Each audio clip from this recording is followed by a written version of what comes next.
Good evening, guys. This is just an overview of what to expect this week in Miss Brown's reading class.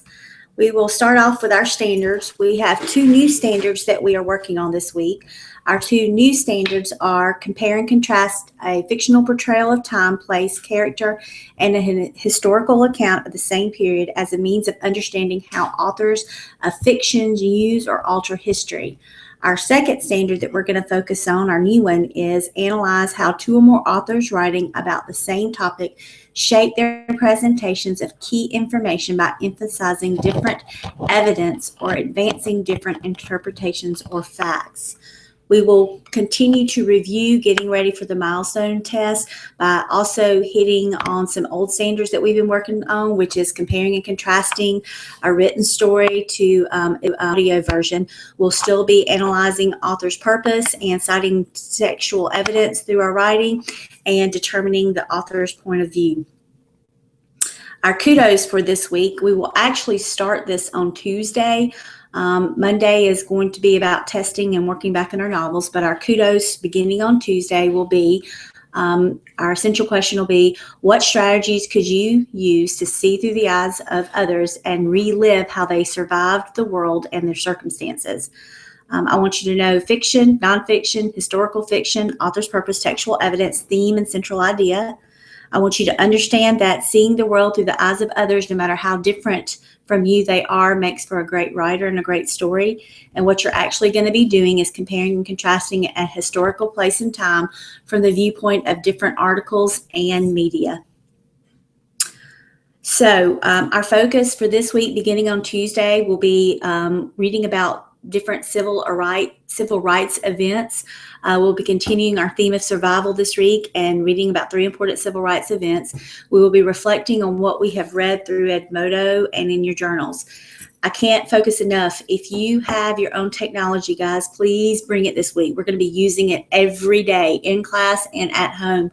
The carts right now are going to be taken into with other teachers for doing their surveys, so we won't have those to rely on. We'll have my 5 computers in the room for those that don't have technology, but if you have your own, it can be a phone or a pad or a laptop.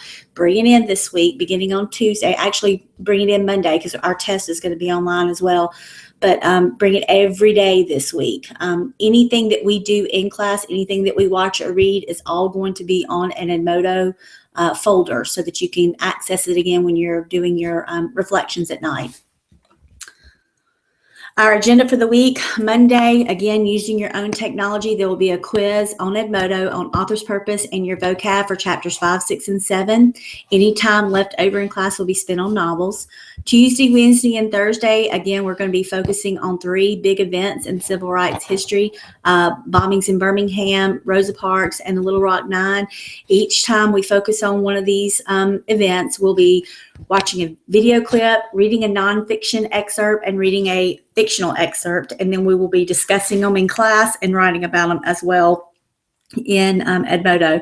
Friday is our crazy day schedule again. This will be our 3rd attempt to see if the state test is going to work. That's where we flip-flop and go with the 8th grade up to the 8th grade during first period and all that great stuff that we do.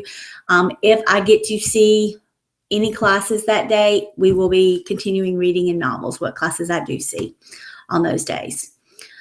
Grades. How are you going to receive grades this week? Homework each night will be finishing what we don't finish in class. Basically, it's probably reflecting on an Edmodo journal. Don't forget your computer programs this week. And then on Friday, your book report number 2 is due.